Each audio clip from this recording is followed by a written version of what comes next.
no puedo llegar a decir, ay, estos chairos asquerosos que no piensan y ahí vas. Bájale 2 rayitas. ¿Quieres que te escuchen o que te escupan, no? Vamos a... Una cosa es tener fama y otra cosa es tener prestigio. ¿Cuál de las dos prefieres? Fama o prestigio. Fama o prestigio. Andrés Manuel López Obrador ha sido y es el operador político más importante que ha tenido este país, mínimo en México contemporáneo. Sin duda. Desde Andrés Manuel para acá, como cada vez hay más personas interesadas en política porque la vida del país o la vida cotidiana está peor. Del tema de la desigualdad en México, la derecha, y me incluyo porque he caído en ese discurso, a veces no nos ponemos en los zapatos de esa persona que no tiene 100 pesos para salir a comer. Con la experiencia que he tenido interactuando con extranjeros acerca de México, muchas veces me dicen de que, oye, ¿todos los mexicanos son multimillonarios? Literalmente me lo han dicho. Todos los mexicanos que yo veo en Europa tienen un montón de dinero. Yo estoy 100% seguro que en los libros mexicanos en los siguientes años, López Obrador va a salir como un excelente operador político en los libros de la historia de México. Y además, dato curioso, mi hermana trabaja en Morena. Hola, ¿cómo están? Bienvenidos a su podcast en el que hablamos de negocios, inversiones, política, teorías conspirativas, básicamente la vida cotidiana. Yo soy Nacho. Yo soy Leonardo, así que empecemos con este podcast. El día de hoy tenemos una gran invitada, una invitada que está alzando la voz para cambiar las cosas de nuestro país. Un tema urgente, abogada, profesora, vamos a conocerla juntos el día de hoy. Natalia Torres, ¿cómo estás? Ay, muy bien, muy contenta de estar aquí. Dale, mucho gusto. Mucho gusto. Y en la mesa de Estamos un poquito lejos, pero muy contenta. Muchas gracias por su invitación. Me gusta mucho lo que hacen. Les estaba diciendo antes de empezar a grabar que admiro mucho lo que hacen. Me gusta que lo hagan de manera sencilla. Y pues nada, feliz de estar aquí con ustedes. La admiración es mutua. He visto varios de tus videos y dije, le tengo que hablar para entrevistarla, conocer un poquito más de ti.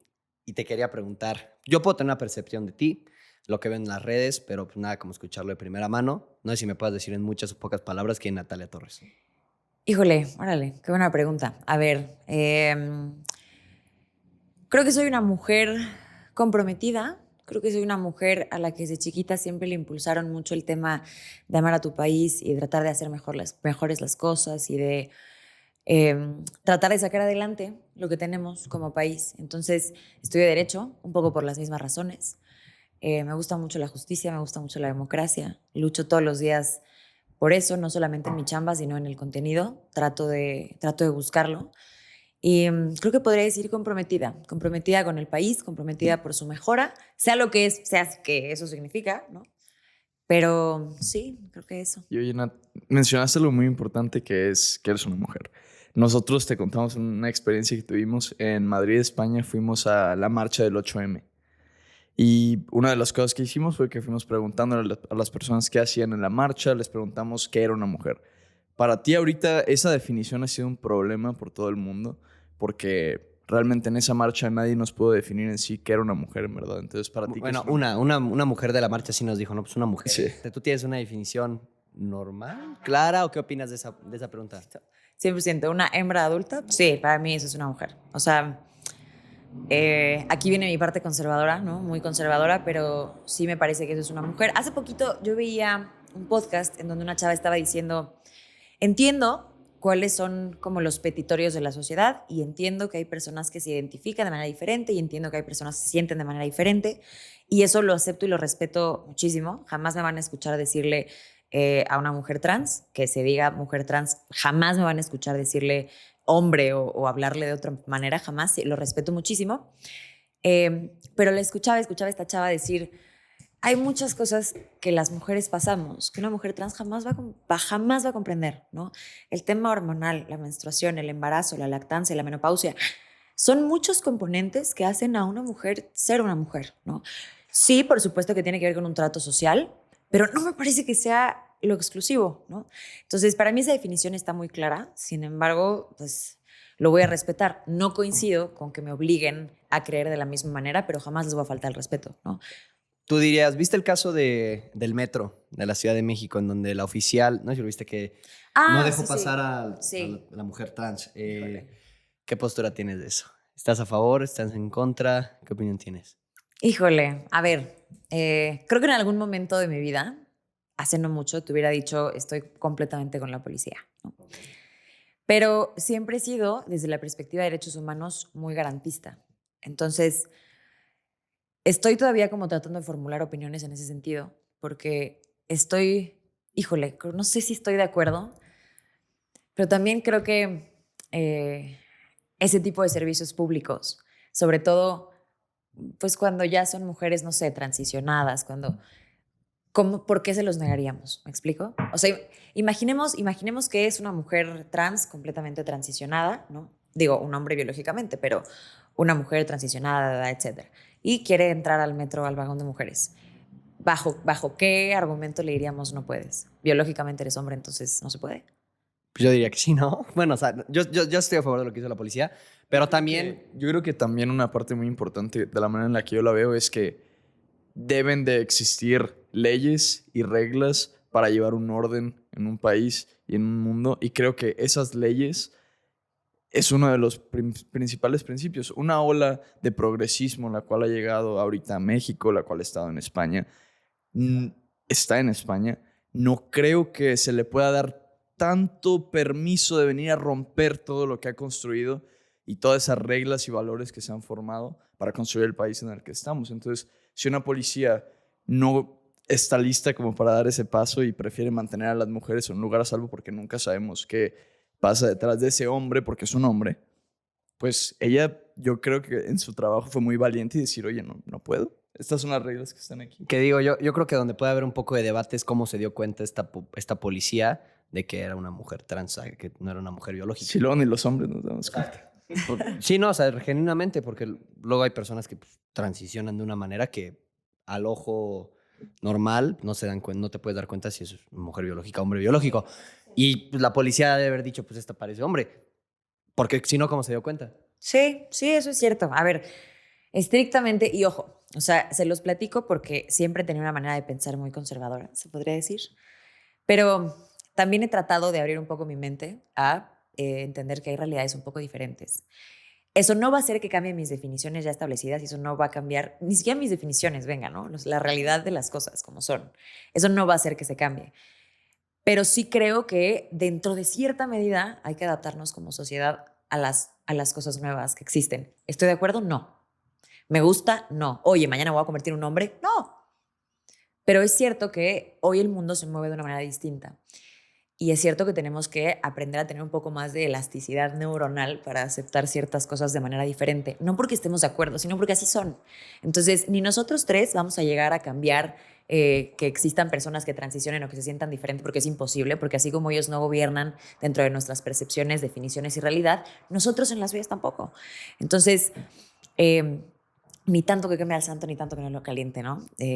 Yo creo que hay que encontrar un punto medio en donde las personas puedan sentirse libres sin quitarnos nuestra libertad de pensar, de decir las cosas como creemos. Entonces creo que también hay que adaptarnos un poco a lo que está pasando. De nuevo, no porque lo creamos real, no porque lo creamos verdadero, sino porque está pasando, punto, ¿no?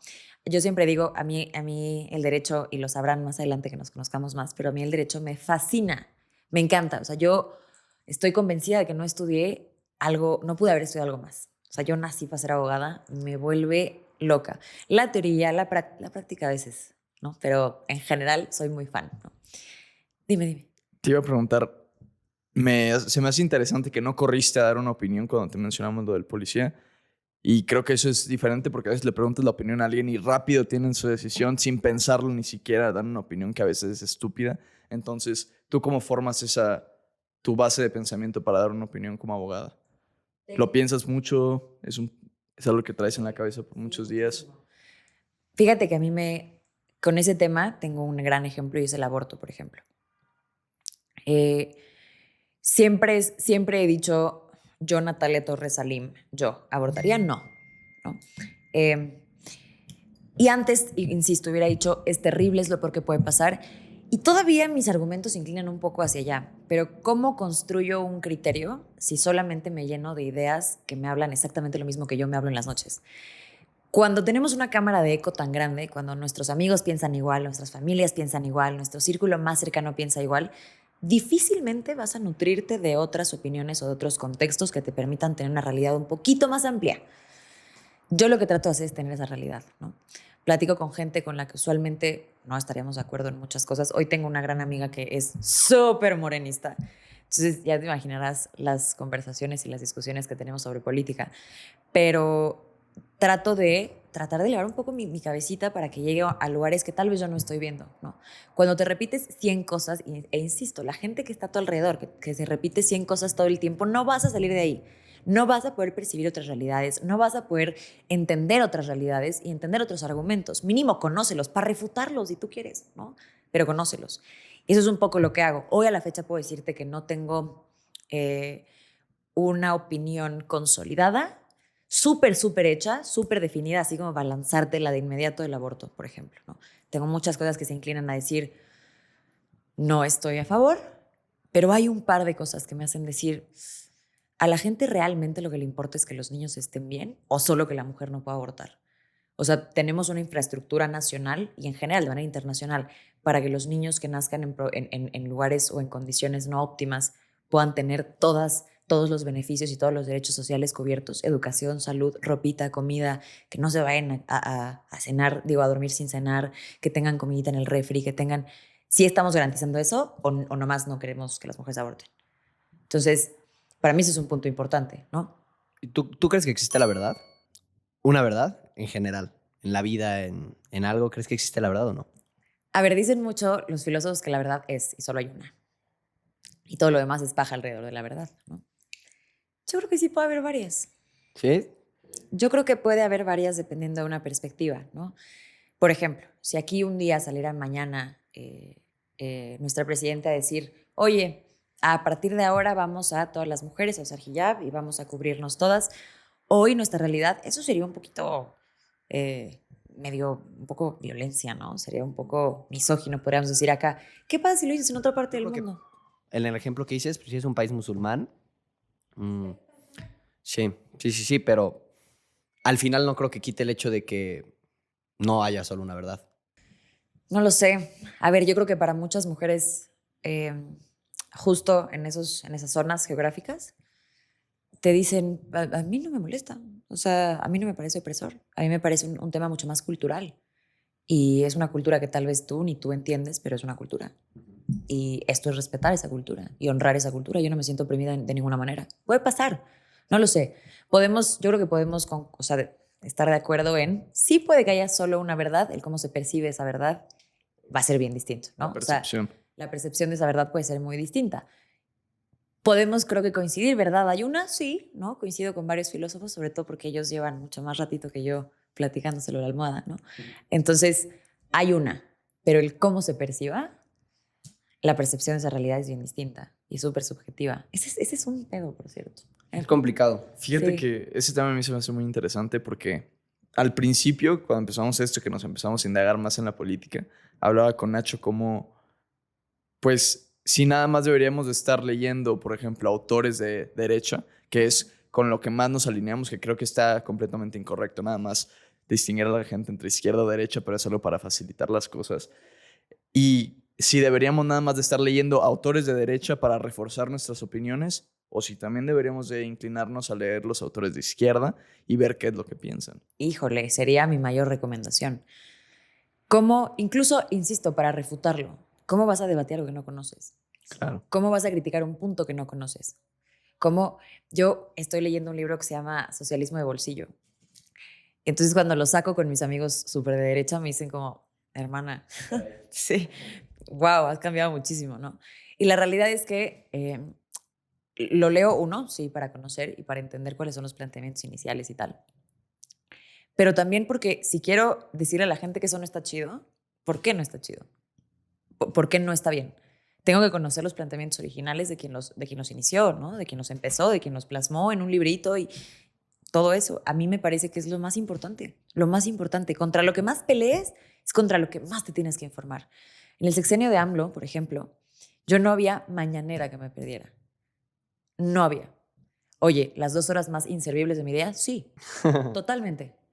Pero ¿por qué la veía toda? Porque si la iba a criticar, tenía que verla toda, ver el contexto, no ver cachitos que alguien me contara o que me dijera, o que tenía que ver absolutamente todo esa mañanera. ¿Me aburría? Sí. ¿Me daba risa? Sí. Me parece que es el mayor stand-up que ha tenido México, ¿no? Andrés Manuel López Obrador. Pero de cualquier manera lo tenía que hacer. Hoy consumo a personas súper de izquierda en redes sociales, ¿me hace feliz ver sus videos? No. Pero necesito entender y necesito tener un poco más de apertura para saber qué es lo que están tratando de decir. A mí siempre me ha gustado, que se los recomiendo mucho, cuando estás platicando con alguien con quien no necesariamente tienes muchas ideas en común, siempre el apapachito al corazón del principio vale mucho más. Que tú llegues y le digas, ¿sabes qué? Te voy a dar un punto. Tienes razón en esto. O sea, entiendo de dónde viene este planteamiento. Siempre hace que la otra persona tenga una apertura a escucharte de manera distinta. Y no sé ustedes qué opinen, pero hoy yo siento, y creo que es una cosa como muy colectiva, yo siento que hoy hay un rompimiento de las personas. No podemos hablar, o sea, si yo hablo bien de los aciertos que ha tenido Morena, digo, han sido como 2, pero hablando de los aciertos de Morena, toda la gente que usualmente me apoya, eres una vendida, ¿quién te pagó? Porque también hay cosas positivas, 2, ¿no? Pero hay cosas positivas. Y me parece que para tratar de dialogar hay que también sacarlas, hay que también ponerlas sobre la mesa. Y cuando me voy al otro lado, ¿no? Si critico a la 4T, entonces toda la gente cuatrotera es prianista. ¿Qué poquito entendimiento tenemos? Qué poquito criterio. O sea, qué poquito que de una noticia no podamos desprender que igual hay cosas positivas, igual hay cosas negativas.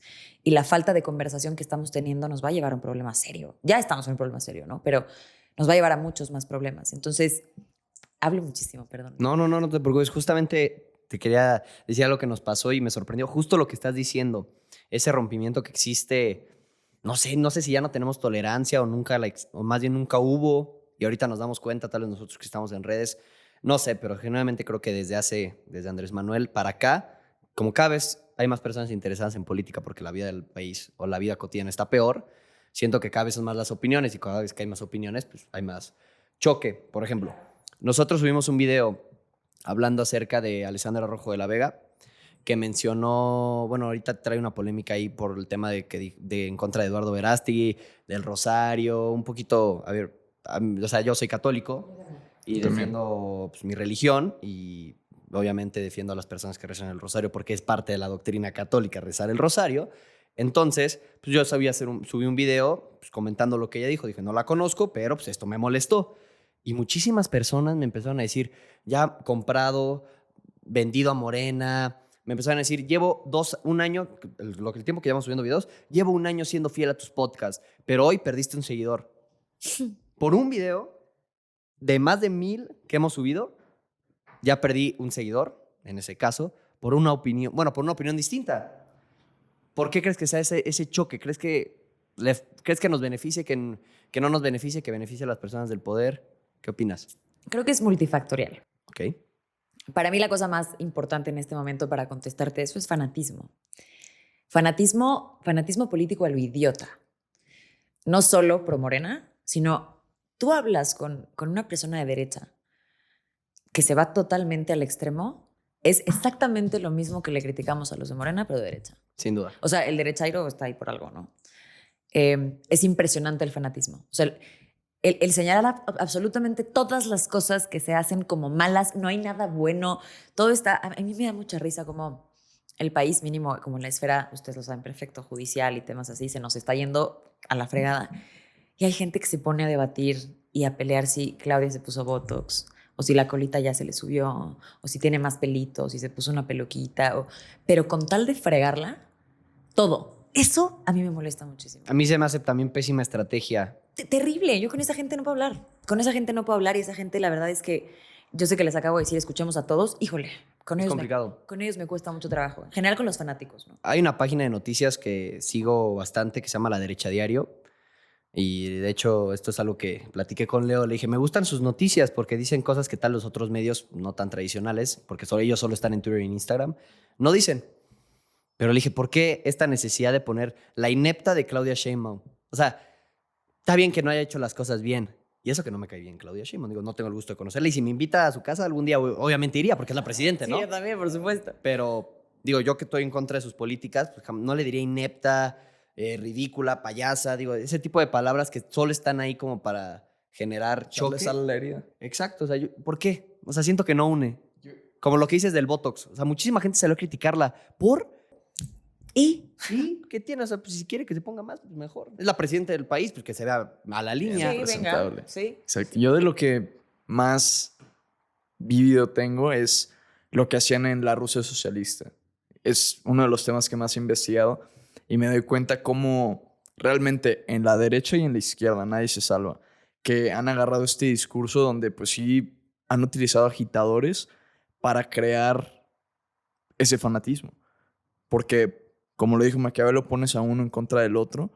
¿Y cuál es la mejor manera de poner al uno en contra del otro? Pues echándoles a la herida, agitándolos, diciéndoles de todo lo malo de este lado. Y si te fijas, tienes que ser muy estratégico. Yo, otra cosa que digo, que la gente que usualmente me aplaude, me tira ya de vendida. Pero yo hoy digo, y de hecho lo dije ayer en una mesa de debate, Andrés Manuel López Obrador ha sido y es el operador político más importante que ha tenido este país, mínimo en México contemporáneo. Sin duda. Y ha sido un extraordinario estratega político. Extraordinario. Estoy de acuerdo con lo que hizo en lo absoluto. Pero como operador político, como estratega político, me parece brutal, brutal. Y esta estrategia, dijo, él no la inventó, ¿no? O sea, viene de populismo 101, ¿no? Pero esta herida que tú mencionas tiene que darse, o sea, tiene que estar situada de manera geográfica en tu gente, ¿no? ¿Por qué a Hitler, por ejemplo, le funcionó? Porque venía de una Alemania, de un tratado de Versalles, derrotadísima en la Primera Guerra Mundial, acabada. Por supuesto que el pueblo estaba herido y el pueblo tenía mucho desgaste. ¿Cómo pasó aquí en México? Tenemos un México con muchas desigualdades estructurales. Eso es muy cierto. Hace poquito había un estudio que el 1% de las personas más ricas en México gana 500 veces más que las personas en pobreza. 500 veces más. Claro que hay una brecha grande, ¿no? Si hay muchas desigualdades, si hay muchas cosas que socialmente no están bien, sí hay un pueblo herido. Si hay un pueblo herido y si hay mucha gente, desafortunadamente el 80% de nuestra población, que tiene que trabajar ese día para comer ese día. No tiene un refri lleno, o sea, tiene que trabajar ese día para ganarse 100 pesitos para comer ese día, ¿no? Sí lo hay, pero AMLO se aprovechó de eso.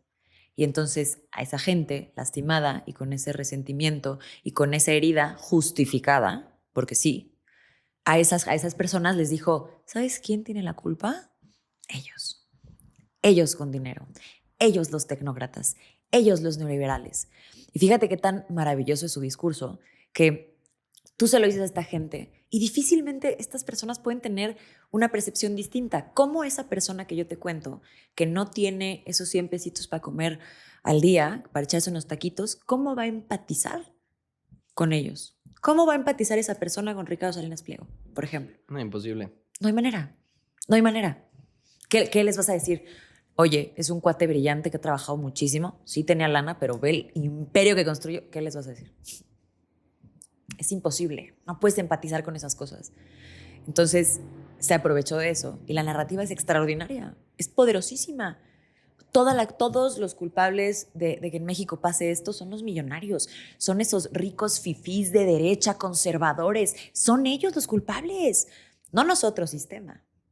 No yo, criado priista de la vieja escuela. No. Ellos.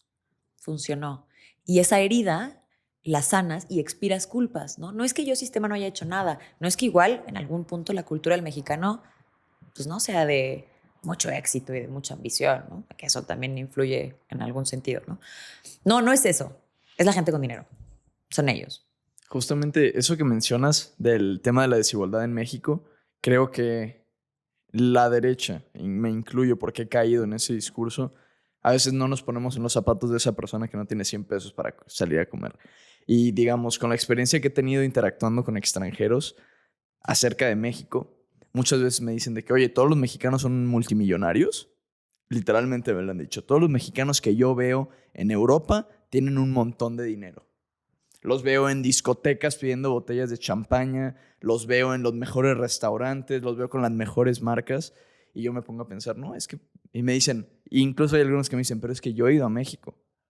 Y pues la mayoría de personas no son lo que yo veo en el extranjero. Entonces, ahí te puedes dar cuenta cómo, por ejemplo, en el caso de los españoles, tú ves un español normal, clase media, o incluso de clase baja, comparado a un español de clase alta. ¿No ves la diferencia? La diferencia no es ninguna. No es ninguna. Los vas O sea, a ver. de vista, ¿no? de vista. Los vas a ver en un metrobús, son bien hablados, tienen una buena oratoria, buena educación, han leído ciertos libros al igual que los demás, pero volteas a ver a México y ves una locura, una locura. Entonces, yo incluso pongo a pensar mi propia manera de ver porque de que todos somos desiguales, que no todos tenemos las mismas oportunidades. Pero cuando ves este tipo de situaciones te pones a pensar más allá de ello. ¿Por qué crees que consumo estos contenidos, estos libros de personas que no opinan como yo? Porque platicando con gente que tiene mi misma realidad, todo está padrísimo. Exacto. O sea, si yo me quedara solo con mi círculo social, México está bomba, la pasamos padrísimo todos. Y se come delicioso y Polanco es brutal y no, así no funciona. Entonces, acercarme a esas realidades también ha sido un proceso que me ha gustado mucho porque he cambiado muchas cosas de cómo pensaba. Muchas cosas. Y el de construir todo lo que yo creía que era cierto y que era verdad, todo se me fue al piso. Todo se me fue al piso. No podemos, no podemos no entender que hay personas, deja tú que tengan los 100 pesos, duermen en la calle, hay gente que no tiene hogar, hay gente que duerme en bancas, en parques. Piensa hasta en las cosas más tontas que te quieras imaginar como mujeres. Higiene personal. Hay mujeres en situación de calle. No se bañan, ¿no? Pueden estar en la menopausia, pueden estar justo en sus días, y esas necesidades, uno pensaría por nuestra constitución y tal que tener esas características son derechos humanos. ¿Se garantizan los derechos humanos en este país? Por supuesto que no. ¿Cómo es posible que sí vivamos en un país en donde hay personas que pueden hacer $200,000 en un día y hay gente que no pueda comprarse un plato de fruta? Que siento yo también, y creo que es algo que tal vez deba aclarar o me siento con el deber de aclarar, porque luego cuando decimos, no, es que por viendo todas estas situaciones, por eso es que simpatizo con las otras ideas, pues yo creo que también los conservadores, por decir algo, pues también simpatizan con esas ideas. Nada más que siento que los conservadores de verdad, no una persona que sale a decir, ah, qué chingo es madre morena. O sea, genuinamente personas estudiadas, pues sí simpatizan con esas ideas. Yo, por lo que yo creo que conozco un poquito acerca de los países que han sido socialistas, comunistas, o al menos en el caso de, mi mamá es cubana, en el caso de Cuba, pues yo vi cómo el linaje familiar que tengo cubano, pues se arruinó gracias al socialismo. En México, obviamente nunca vamos a llegar a ser Cuba, aunque quiera, que muchos te lo vendan de que no, vamos a Venezuela. Yo digo que nunca vamos a llegar a ese extremo. Unos pasitos, pero nunca. Entonces, pero yo luego siento que cuando decimos, no, es que las ideas de izquierda, pues que le preocupa mucho el prójimo, lo que sea, pues al momento yo genuinamente no he visto que las ejecuten, ¿no? O sea, yo creo que genuinamente las ideas conservadoras pues son las ideas que sacan adelante al pueblo. No el capitalismo ese americano de que supercapitalismo nos gusta llamarlo, por diferentes escritores que lo llaman así. Yo creo que el supercapitalismo es todo lo contrario al capitalismo. El capitalismo es básicamente el capital en favor de los trabajadores y del pueblo. Y el supercapitalismo, que es lo que creo que tenemos también en México un poco y en Estados Unidos, es el capital en favor del Estado. Especulaciones inmensas, ganancias absurdas completamente. La usura. De acuerdo. O sea, yo siento que, o sea, es que luego, por eso siento que llegaron personajes como Andrés Manuel, porque él agarró estas ideas de izquierda, las vendió, las compraron, pero pues nunca entregó el producto. ¿O tú crees que sí entregó? No, para nada. A ver, justo ayer platicábamos del tema de la pobreza. Vieron que en el INEGI salieron que 13 millones de mexicanos salen de la pobreza. Me cuesta decir, pues sí, 13 millones de mexicanos salen de la pobreza. No, creo que sí salieron, ¿no? Y creo que es un logro, es una cosa que se le puede adjudicar a Andrés Manuel López Obrador y que está padre, ¿no? Pero hay muchísimo fondo, ¿no? Hay muchísimo fondo. Cuando ganas más, pero eso lo tienes que destinar a cubrir tus derechos básicos y tus necesidades básicas como la salud y la educación, pues al final no estás teniendo ingresos más altos. O si los estás teniendo, los estás destinando a derechos que deberían estar cubiertos por el Estado. Entonces ahí ya tenemos un problema. Las carencias de este ejercicio y goce de derechos sociales, mucho más que disminuir, aumentaron en un 2.7%.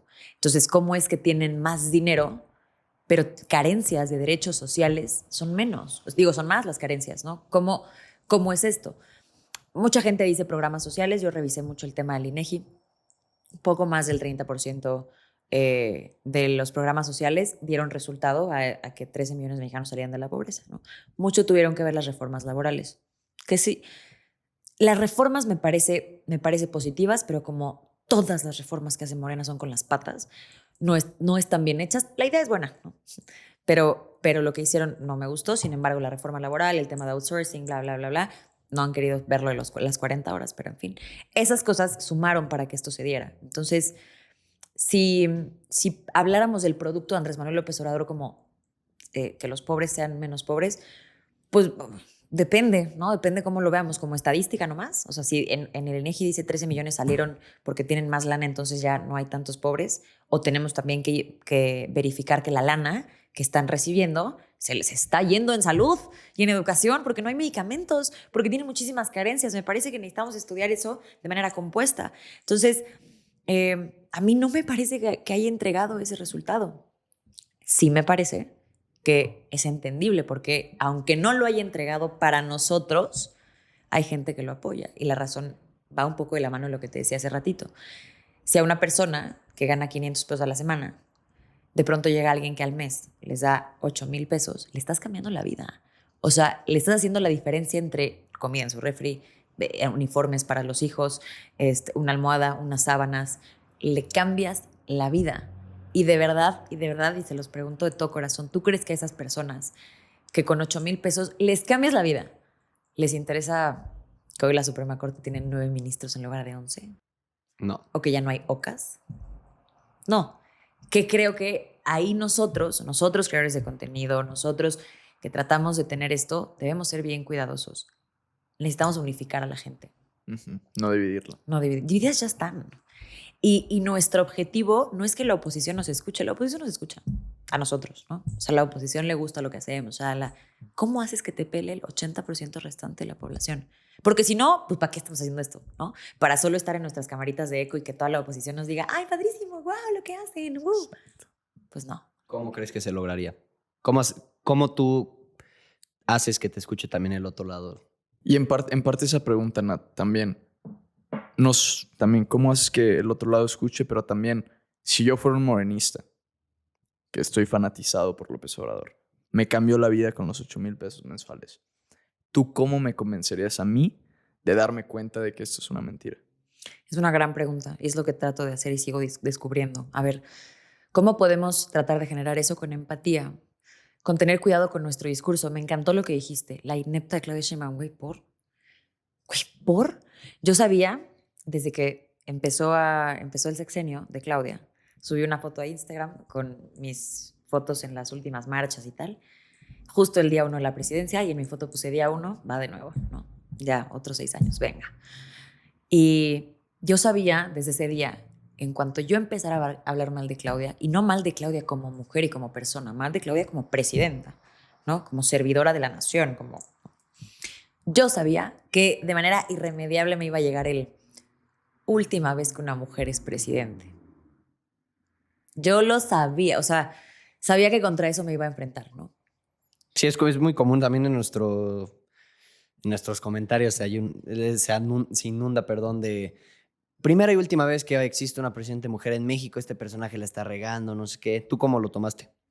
A ver, a mí me da risa, la verdad, pero digo, híjole, tantas cosas que pienso y que pongo en bullets para grabar, para que lo que te lleve sea eso. Lo siento, hay mujeres extraordinarias, inteligentísimas y preparadísimas. El tema no es que sea mujer, pero yo aumentaría significativamente sus comentarios si yo dijera, no sé, la estúpida de Claudia, o le metiera alguna como adjetivo, ¿sabes? Sí, sí. Y aumentarías tus vistas también. Sí, seguro. Pero ahí me parece que entra nuestra responsabilidad, ¿no? A mí jamás me vas a escuchar decir a la presidenta estúpida, jamás.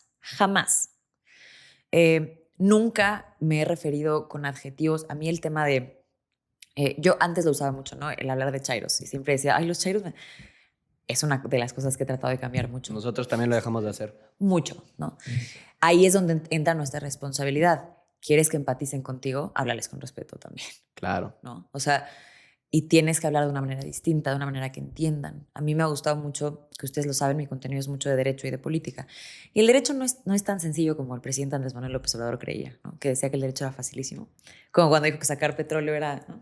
En fin, no es tan fácil. Y a mí me ha gustado mucho meterle mucho tiempo a bajarlo, a temas sencillos, ¿no? Sí lo aterrizas muy bien. Me aventé una serie de videos del proyecto del ministro González Alcántara Carrancá, ese proyecto que se iba a revisar y se iba a votar en la Suprema Corte un 5 de octubre del año pasado para el tema de la reforma judicial. Es un proyecto extraordinario. Bueno, muy político, digo, no es tan jurídico, pero tiene como muchas concesiones políticas. Y me aventé 3 videos explicando el proyecto y la gente lo entendió perfecto. O sea, a mí me gusta que la gente que usualmente no le interesarían estos temas se clave porque se los digo de una manera sencilla, porque les hablo bien, porque trato de hacerlo muy sencillo, porque los explico con cosas, con ejemplos muy tangibles. Eso a mí me gusta. Entonces, contestando sus preguntas, uno, empatizando. Nadie me va a escuchar. Si yo llego y te digo, ¿qué pasó, idiota? ¿Vas a escuchar lo que tenga que decir después? Pues claro que no. Es exactamente igual, ¿no? No puedo llegar a decir, ay, estos chairos asquerosos que no piensan y ahí vas, bájale 2 rayitas. ¿Quieres que te escuchen o que te escupan, no? Vamos a... Y oye, Muy cierto. digamos, en el tema de creación de contenido, creo que muchas de las personas las cuales llegan con estos mensajes como la inepta de Claudia Sheinbaum, como pinches chairos, en parte creo que incluso inconscientemente lo hacen también porque ven que se ve reflejado en vistas, en likes, en compartidos, en este güey sí tiene huevos para decir las cosas. No, como pero son.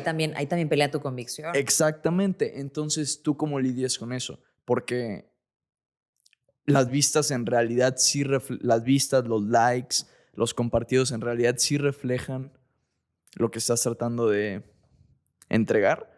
O creo que es que caemos a veces en el, es que esto me funcionó para darme más vistas, entonces debería de hacer esto mucho más y lo debería de hacer todo el tiempo. O deberías de pensar más allá de las vistas y los likes, como tú lo haces. Creo que depende completamente de tu moral. O sea, yo les decía al principio del podcast que creo que soy una mujer con convicciones. Me han coqueteado partidos políticos, se han acercado conmigo, que seguro les pasa o les pasará, se los firmo donde quieran. Y siempre he dicho no. No porque no me quiera ir a Tokio después de extenuantes jornadas de trabajo, porque la política es eso en México, pero sino porque estos micrófonos nos dan libertad de decir lo que sea. Cuando no estás atada a un poder, tienes todas las de decir la verdad, lo que piensas y cómo lo piensas. Ahí tu convicción y quién eres como ser humano se pone mucho a prueba, ¿no? Yo sé que si dijera ese tipo de cosas, chairos asquerosos y nadie debería votar y los pobres son pobres porque quieren todos y el sistema no tiene nada que ver, bola de huevones. Yo sé que me iría muy bien en números, ¿no? Digo, quedaría como una estúpida. Y a mí me han hecho mucho la diferencia grandes personajes dentro de la creación de contenido y además como muy intelectuales, economistas que son, que escriben en muchas columnas y tal. Siempre me han dicho, una cosa es tener fama y otra cosa es tener prestigio. ¿Cuál de las dos prefieres? Fama o prestigio. Fama o prestigio, ¿no? Con fama, 30 millones de seguidores, bla, bla, pero la fama es bien diferente al prestigio. La fama te da a conocer a la gente. El prestigio les da una razón para quererte y confiar en ti. Y yo eso lo tengo grabado 100%. Yo no tengo los números más grandes de este mundo, no tengo los números más grandes de este contenido, pero estoy comprometida con lo que hago y con lo que digo y lo creo. Se los juro que lo creo. O sea, nada de lo que yo haya grabado en mi vida ha sido una cosa que, ay, voy a decir esto para cero, en lo absoluto. Es lo que querías en ese momento. Es lo que... Y puede cambiar, ¿eh? Exacto. Y puede cambiar totalmente, porque de esto se trata. Cuando abres la boca en el internet todo puede pasar, ¿no? Obviamente es mucho más probable que digas estupideces y en algún momento ya no estés tan de acuerdo con lo que digas, ¿no? Obviamente. Pero yo sí creo que tenemos que tener mucha responsabilidad con eso. Mucha responsabilidad con los adjetivos, mucha responsabilidad, porque incluso cuando te das cuenta que hasta nuestra educación es de los privilegios más grandes que existen y que las cosas que estamos platicando no necesariamente se entiendan igual en otro lugar, cuando empiezas a entender que si quieres llegar a la cabeza de varias personas tienes que hablar su realidad, tienes que entender su perspectiva. ¿Te va a costar? Sí, Por eso no nos quedemos en nuestra camarita de eco. Sal y consume a otras personas, otro contenido, lee otros libros, otras doctrinas, otras... Porque entonces tal vez, y yo digo que casi un hecho, pero tal vez te abra la mente y te cambie un poco la manera de pensar. Y eso a mí me parece muy importante. ¿Sabes cuál es uno de los temas que ahorita trato de conectar los puntos? Y es, por ejemplo, tú mencionaste cómo López Obrador fue un excelente político, vamos a decirlo. Un excelente operador político. Y esto que acabas de mencionar, yo estoy 100% seguro que en los libros mexicanos en los siguientes años, López Obrador va a salir como un excelente operador político en los libros de la historia de México. Ahora, Como excelente presidente. como excelente presidente. Bueno, ya es otro tema. Ya hasta se van a ir a detalle. Ahí es otro tema. Exacto. Entonces, ahora, ¿yo qué es lo que me doy cuenta? Porque he tenido la oportunidad de seguir una educación tradicional y una educación fuera de la escuela, donde me pongo a investigar libros de otros autores, de otros referentes, comparado al sistema educativo regular. Es que a ti en la universidad y en la escuela te tienen a Stalin y a Lenin como unos revolucionarios, como hombres de mucho respeto, que hicieron cosas increíbles para el mundo, pero no te cuentan acerca de los genocidios que hicieron. No te cuentan acerca de todos los agitamientos que hicieron del comunismo y todo el mal que trajo. Entonces, creo que Sí. hay una gran importancia en esa parte de la educación y creo que uno de los miedos que yo tengo es que a través de la educación en México vayan a poner a López Obrador como un gigante y que todos los jóvenes, todos los estudiantes, los siguientes votadores van a querer en esa misma narrativa y esto se vuelve un ciclo que no acaba. Y ahí es donde yo creo que sí pudiera llegar a ser Venezuela o Cuba. Yo creo que va a pasar. Y sobre todo, no sé si vieron lo de Lorenzo Córdoba. Sí. ¿Lo del INE? Ajá. Lo de la llamada. Exacto. Lorenzo Córdoba ganó un amparo. ¿Ah, ya lo ganó? Ya lo ganó. Ah, ok. Ganó un amparo porque en un libro de la SEP pusieron, allá por 2014, a Lorenzo Córdoba le interviene en una llamada privada y él había tenido una reunión con un jefe, un dirigente de un pueblo indígena, de una comunidad indígena. Entonces, en esta reunión al parecer no le va tan bien, se enojan, bla, bla, bla. Él sale y le marca a su colaborador en ese momento, su mano derecha, él era consejero presidente del INE. Y está muy enojado y se empieza a burlar de esta persona, del indígena, ¿no? Empieza a decir que habla horrible y que, güey, qué asco y estupidez así, ¿no? Terribles, sí, pero una llamada privada que intervinieron, completamente privada, ¿no? Por supuesto, todo esto se va a los medios de comunicación, se hace súper viral. A los 2 días a Lorenzo Córdoba a decir, sí, no estuvo bien. Fue una llamada privada, ¿eh? O sea, no lo dije en la ONU, no lo dije en calidad de servidor público, fue una llamada privada que me intervinieron sin una orden judicial, pero sí estuvo mal, ¿no? O sea, eso fue un poco la idea. Y ese acontecimiento se pone en un libro de la SEP. Pero fíjate, es rarísimo porque no viene que se intervino la llamada. Solo viene que se burló en 2014, viene hasta el nombre de este jefe y titular de este grupo de indígenas. Viene que es un clasista, racista, que discrimina, que lo peor. Eso ya viene en los libros de la SEP. Bueno, venía porque ya se ganó el amparo. Pero Lorenzo Córdoba promueve un juicio de amparo para que la SEP elimine eso y lo acaba de ganar. Pero ¿a qué voy con todo esto? Si ya está en los libros de la SEP que Lorenzo Córdoba es un clasista por ese tema de 2014, claro que va a venir Andrés Manuel López Obrador. Yo por eso todavía van a decir que entonces ¿para qué me trajeron si no tengo opiniones tan consolidadas, ¿no? Pero yo, por ejemplo, traigo ahorita un debate en mi cabeza de manera interna. Yo siempre he pensado, que la educación no se le da al Estado. Concuerdo. Porque no. Porque adoctrinas, porque no. Hay un par de cositas que me llaman ahí pues sí, pero también entiende que México, desigualdades, diferencias, hay de alguna forma, si hay un sistema que tenga que poner tantito una banda de equidad, ¿no? Para que, ¿no? Esas cositas me gritan por acá. Pero, de manera general, yo no creo que la educación deba depender del Estado, justo porque pasa esto. Justo porque pasa el adoctrinamiento, ¿no? Pero ahora también tienes que la privatización del sector educación, ¿cuánto cuesta? ¿Cuánto cuesta y cuánto gana la gente al mes? Creo que hay un esquema que propuso Milei. Digo que no simpatizo tanto con Milei como lo hacía hace un año, la verdad. Yo tampoco. Igual yo. Que me cae bien, la neta. Sí. Pero le he ido perdiendo mucho cariño. Pero se me hacía una gran idea. No sé si lo lo vimos aplicó. en persona, de hecho. Sí, ¿Sí? en España. Sí. ¿Y qué tal? Pues traía un squad como de 20 personas. Pues sí. Sí, digo, ¿Sí hasta trae un presidente. pelazo? ¿Sí tiene un pelazo? Sí tiene un pelazo. Y también tiene lo que nosotros llamamos un aura también alrededor de él, que la Ok. gente, los españoles lo perciben. Entonces, Pero adelante, Nacho. Ahorita regresamos a este tema de Milei, que hay algo bien interesante, pero lo que iba a decir de la educación, él dice, digo, a grosso modo, no sé cómo lo podríamos ejecutar aquí en México, pero que las escuelas sean privadas, que el gobierno te dé un vale, vale, para que tu hijo vaya un año a la escuela, en cualquiera de las escuelas que acepten el vale. Órale. Y tú decides en cuál lo metes, y obviamente el gobierno le paga a esa escuela lo del vale, ¿no? Lo de la colegiatura. Obviamente, la idea es que no sean escuelas tan caras. Ahí ya tendríamos que ver cómo construir esas escuelas en el que el gobierno les pueda pagar. O si es una escuela cara, que todo el recurso educativo por el simple capitalismo de que una escuela está siendo demandada de una cantidad exorbitante comparada a las demás, pues se le da mucho más recursos a esa escuela y toda la gente empieza a ir a esa escuela porque es la mejor. ¿Saben cuál es el único problema que yo le veo a este tipo de ideas que me parecen muy buenas? Nuestro número de habitantes. Sí, ejecutarlas. Somos 130 millones de personas. 130 millones. No es sostenible, creo yo. Como los programas sociales, ¿eh? O sea, yo no sé cómo le van a hacer porque hoy los programas sociales fueron un 30% de las razones por las cuales ya no hay pobreza extrema o porque 13 millones de mexicanos saliendo de la pobreza. Se les va a acabar la lana. Se les va a acabar porque no es rentable. No es rentable. Entonces, ¿cómo tenemos? Yo creo que sí hay lana, pero destinarla para esas ideas. No digamos 130 millones, ¿no? Pensemos más en jóvenes. ¿Cuánto les late que sean jóvenes? Digo, no lo sé, lo puedo buscar. Yo voy a decir que unos 30, 20. Jóvenes abajo de qué edad? ¿De 18? Hasta la licenciatura, pon tú. Para... unos 40 millones máximo. ¿Crees? Yo diría mucho más. A ver, vamos a preguntarle a ChatGPT. ¿Licenciatura que es 23 años? 18, 23, sí. Yo diría mucho más. Yo diría más del 50%. Nah. ¿Cuántos jóvenes? Bueno, De- no sé si sí. Más del 50%. De, No.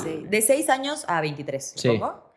De 6 a 23 años. A ver, hagan sus apuestas. Yo digo En 40 millones. México. Yo creo que mucho más, ¿eh? Yo digo más del 50%. No sé. No, Más del 50% de la población. no, Igual la sé. familia casi no... 30 al 50. Igual es un A ver, rango a muy ver, grande, vamos. pero ya Vamos. veremos. No, pues el Jóvenes de 30 es 60. 40 millones, Lick, ya me copiaste. El 50 es 60. A ver. 60. Vamos a ver. Está pensando, ¿eh? ¿Por qué estamos hablando de este tema? ¿Por qué estoy buscando esto? Por la educación, ¿no? Por la Sí, educación. vamos a decir Por la algo. educación. A ver, A ver, ¿qué dice ChatGPT? ChatGPT dice: personas de 0 a 14 años representan el 23.3% de la población total, equivalentes a 32 millones. Personas de 15 a 24 años representan el 16.97, lo que corresponde a 21.8 millones de personas. 50 millones. Estimamos que en México hay aproximadamente entre 40 millones de personas en el rango de edad de 6 a 23 años. Oye, muy bien. La pirámide poblacional. Predí. Oye, muy bien. Parece que van a decir esto un fingido. No, 100%. Bueno, para 40 millones de personas, este esquema del vale, me encanta la idea. El tema es que somos muchísimos. Entonces, ¿cómo lo ejecutamos? Esa es una de las grandes problemáticas de México. Somos demasiados. Y ahí hay que también chambear, ¿no? Yo he trabajado un poco, a raíz de que empecé a hacer contenido, y dado que soy abogada, poco de asesoría legislativa, ¿no? A casi todas las bancadas, casi todas, evidentemente hay una que no me habla. Y me escriben y me dicen, oye, cuando coqueteaban conmigo, les decía no, pero si necesitan algo jurídico, les puedo ayudar desde acá, ¿no? Y eso de pronto hago. Y siempre uno de los errores más frecuentes es no contemplar el tamaño de México. México es gigantesco. Gigantesco. Hay muchísimas personas. Y además lo que decían que pasa en España de las diferencias de clases, a mí me pasó, tuve un choque muy cabrón en Finlandia, por ejemplo. Que además es primer mundo del primer mundo del primer mundo. O sea, ahí yo de verdad decía, no hay diferencias, no hay nada. Todos tienen lana. Todos tienen lana. Todos tienen casita preciosa, todos. Digo, también yo estaba en Helsinki con 800,000 habitantes. Entonces compararlo tampoco sería tan justo. Pero creo que podríamos partir de platicarlo y de entenderlo y de tener más estas cosas. Es lo que yo les decía y me gustaría regresar al tema de fama y prestigio, ¿no? Que además, yo sé que no me lo pidieron, pero les quiero dar un consejo. Sepan muy bien qué van a buscar entre esas dos, porque no es lo mismo. ¿Quieren ser referentes de opinión? ¿Quieren ser referentes dos güeyes, sí, privilegiados, sí, pero súper estudiados, pero súper empáticos, pero saben de lo que hablan, o quieren números? Porque la estrategia de contenido para contenido es súper diferente. Súper diferente. O sea, yo siempre he estado muy clara que es prestigio. No haría videos de 6 minutos hablando de sentencias. Sí que sea fama, ¿no? Me pondría a bailar en TikTok, ¿sabes? O sea, creo que es diferente y creo que hay que tener muy claro hacia dónde vamos. Y una vez que tengamos claro ese punto, entonces sí, entender que hay que ser empáticos. A mí me parece súper importante y se los comparto porque también es mi reto en la creación de contenido y en general mi reto durante estos meses.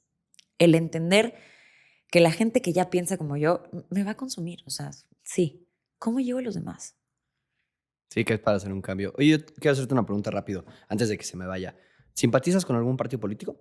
Mm, mm, mm. No, ¿verdad? No, nada. A ver, mucho tiempo mi hermana trabajó en el PRI, mucho tiempo, que además ayer justo grabé una cosa con ella, que me da mucha risa que toda la gente me dice prianista. Si supieran que al partido al que más resentimiento le tengo es al PRI. Y además, dato curioso, mi hermana trabaja en Morena. Mm. Y ayer se lo decía, ¿no? Y me vale madre. O sea, a mí no me importa que ella esté en la parte de gobierno, hasta la bromeaba, ¿no? Como buena priista. Tenías que huir a otro partido. A mí no me importa decirlo. Entonces me dicen, ¿seguro tienes familia en la política? Sí, en Morena. Y aquí estoy. Gracias. ¿Les está gustando? Eso de fama o prestigio está... Yo estuve... Que a veces pienso mucho y me atasco ahí. Y es una de las cosas que yo he estado pensando, yo creo que los últimos 6 meses. Cada vez, cada pieza de contenido. Incluso es una de las cosas que nos diferencia a Nacho y a mí.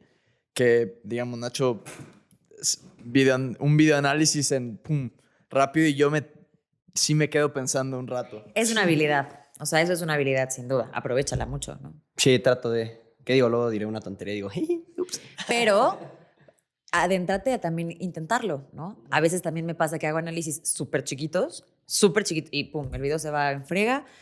Digo, sí estoy convencida de lo que estoy diciendo, ¿no? Pero muy chiquititos y se van. Y a veces a los videos a los que más le meto horas. O sea, para el tema de... hubo un video que hice, que además lo tengo anclado porque llegó, no me preguntes por qué, a como a 2,5 millones en friega de reproducciones. Me acuerdo mucho que ese video era de poder constituyente y poder constituido para el tema del poder reformador de la Constitución. Un tema bien complejo. O sea, en materia constitucional son temas de constitucionalismo de fondo, son complejos. Me tardé como 5 horas y media en hacer bullets y en tratar de hacer un speech. 5 horas y media. Entonces, hay de análisis, ¿no? Igual hay videos a los que le meto ese tiempo para tratar de estructurarlo y bajarlo y lo grabo y digo, no está fácil. O sea, si yo no soy abogada, no lo entiendo. No, siguiente. Lo borro otra vez, lo grabo otra vez. No, este concepto no lo van a entender, lo borro. Y así estoy todo el tiempo. Pero también date oportunidad de hacerlo un poco más como Nacho, ¿no? Igual es un análisis de lo que tú creas y tampoco te claves, no lo hagas tanto como que sea súper perfecto y de fondo y quiero que tenga todo. No, hay algunos que son más sencillos, ¿no?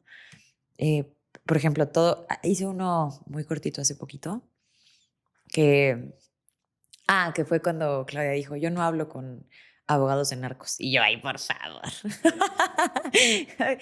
Ese video estuvo súper cortito y también le fue bien. Creo que depende de muchas cosas y depende de lo que queramos lograr, pero a mí me gustaría decirles a ustedes y a su audiencia también que creo que la empatía y tratar de llegar a otras mentes es nuestro reto. Sí, yo creo que hay que hacer una combinación y es algo que hemos tratado de hacer con mucho esfuerzo, una combinación entre entretener e informar, porque si no entretienes, digo, por muchos temas que esto creo que puede ser un podcast completo, ya tenemos el cerebro fundidísimo y si no ves algo divertido en los primeros 3 segundos de un video, se va a salir la gente, tristemente. Y creo que genuinamente estoy en contra, pero a mí también me pasa. Veo un video y... Sí. Ahorita tenemos amigos de nuestra edad, no de decir nombres, pero que se entretienen con videos generados por inteligencia artificial de, ¿cómo se llaman? De los brain rot. Que empiezan... ¿Has visto esos? Y ahí se quedan 15 minutos viendo los videos, entonces... Por ejemplo, vamos a hacer un clip de esto, que la gente nos diga cuáles fueron los últimos 10 videos que viste hoy en TikTok. No se van a acordar nadie. Nadie se va a acordar. Nadie se va a acordar.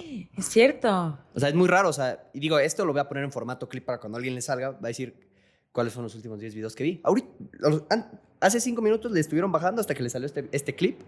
No se van a acordar. Exacto. Entonces yo creo que por eso hay que entretener e informar. Sí. Una combinación. Alex Hormozzi, ¿lo conoces? No. Es un creador de contenido americano un crack en la creación del contenido. Digo, no habla nada de política, Ok. pero de negocios. Él ¿Cómo se llama? Alex Hormozzi.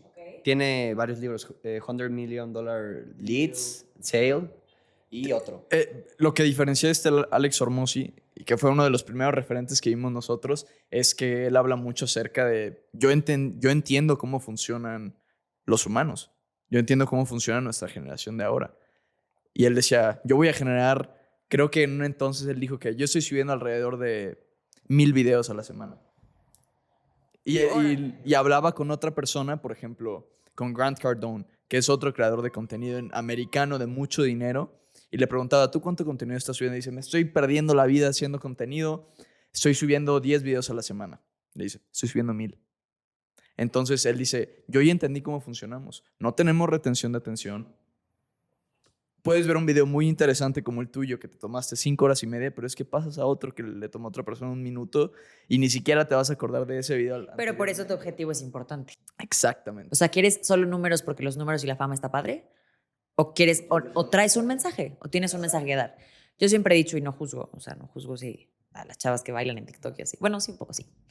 Pero siempre he dicho que cuando no traes un mensaje, buscar esa fama, date. Si es lo que te va a dar lana y lo que te va a hacer exitoso y tal, ¿no? Como estas chavas super influencers que lo único que hacen es como bailar y maquillarse y así. Oye, algo supieron hacer bien, ¿no? O sea, cuando no tienes un mensaje que dar, esa es una buena opción. Pero ustedes me parece que sí lo tienen. Entonces, tienes que priorizar.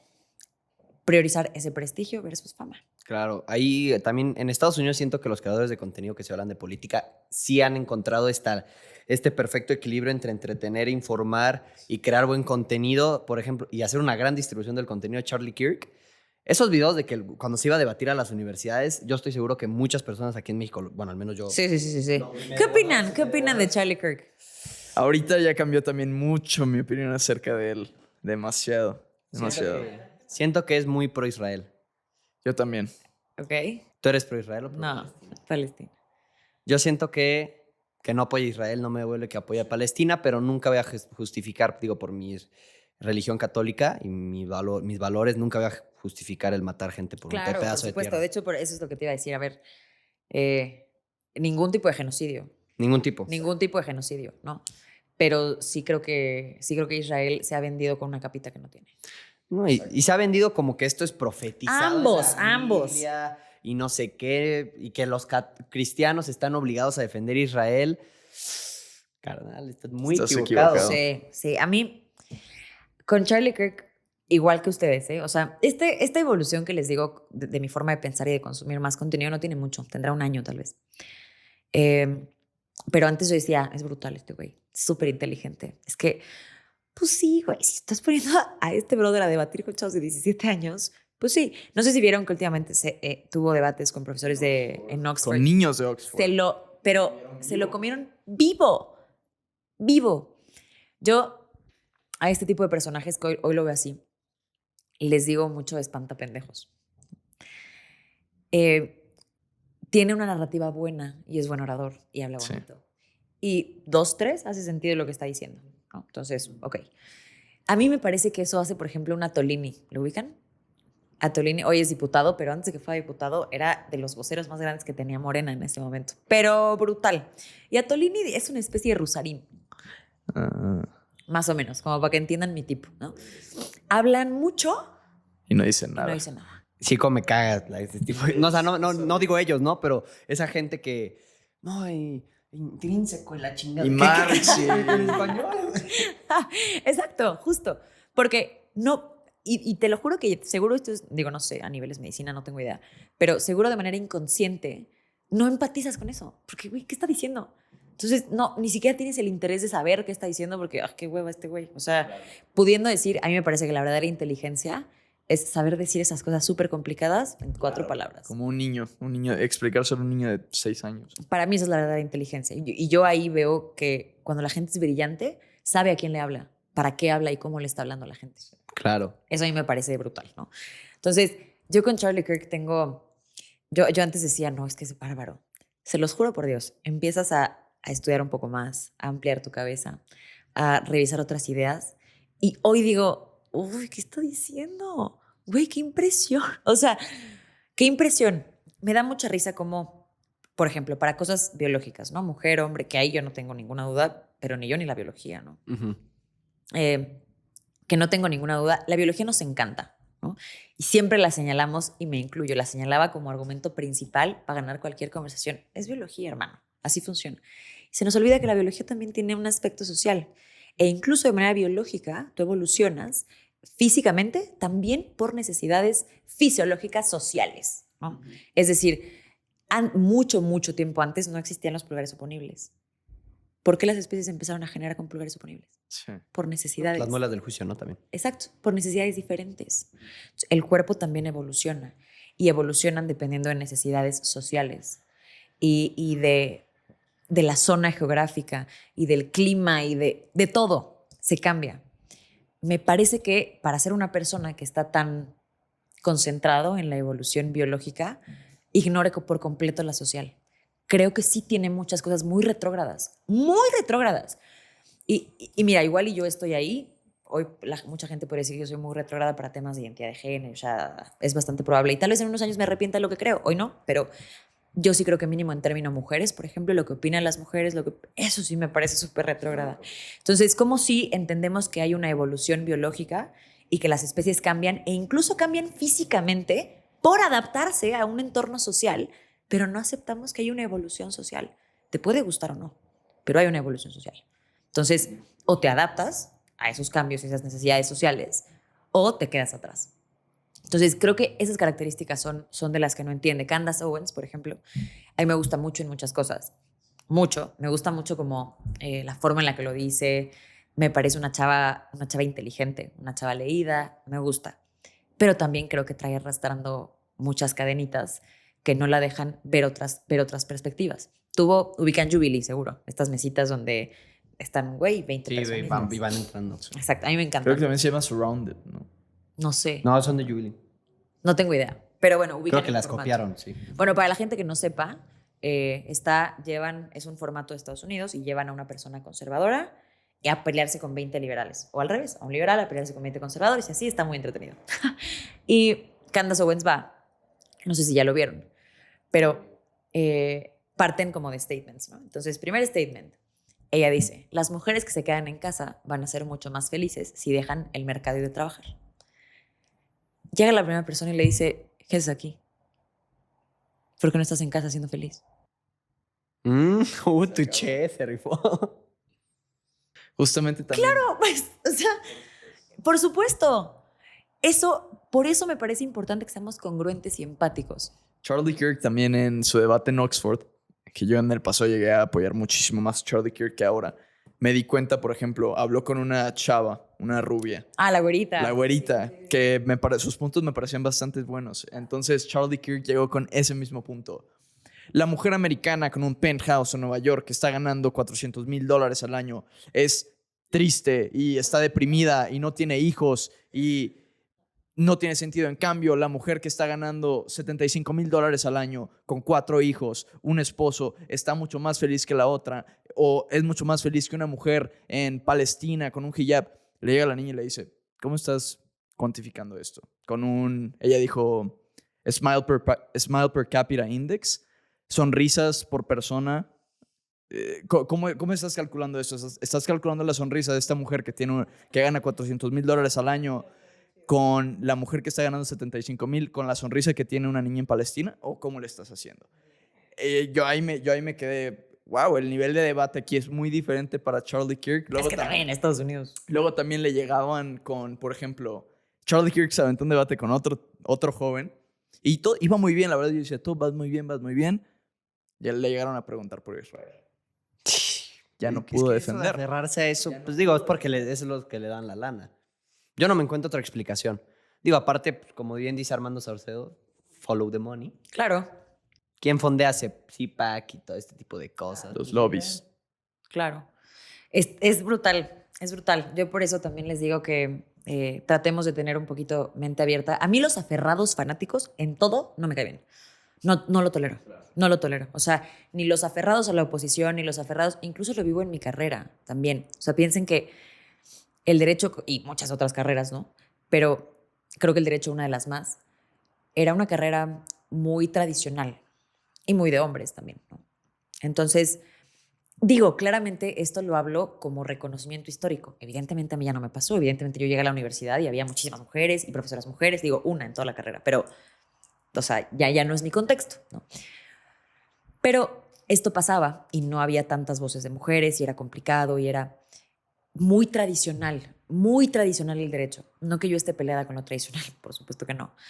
Pero, digamos, incluso hasta la forma de redactar demandas. Hace poquito platicaba con una exministra de la Corte y ella me decía, yo me acuerdo que cuando yo era ministra, hasta el orden de los argumentos tenía importancia. Si tú ponías el argumento de forma antes que el de fondo, no se estudiaban los conceptos, adiós. O sea, era todo tan by the book, todo tan tradicional, que hasta ahí me molesta la nueva evolución. El derecho ya cambió y el derecho tiene que cambiar, ¿no? Cuando yo empecé a hacer contenido, pues mucha gente me decía, es que el gremio de los abogados no te va a respetar cuando hagas redes sociales, porque, ay, güey, el gremio de los abogados me la pela 18 veces. Lo siento. O sea, esto ya no funciona de la misma manera.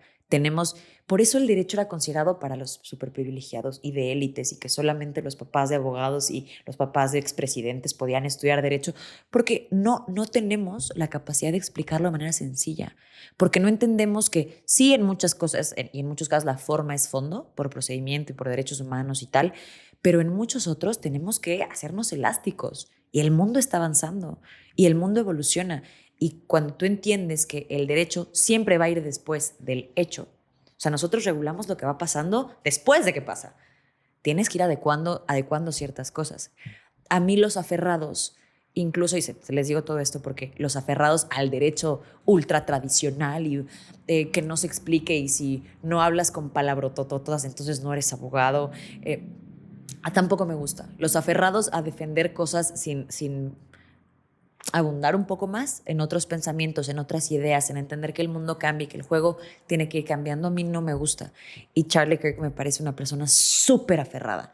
Súper aferrada. O sea, Sí, la Ferreitar 5000, güey. pero muy cañón. Entonces, yo creo que también cuando tienes un debate, partes un poco de la premisa de, pues vamos a ver, claro, estoy en lo correcto, pero además, pues vamos a llegar hacia algún lado, ¿no? O sea, hay que ceder en ciertos puntos. Sería la idea saludable de un debate, ¿no? Pues no lo sé.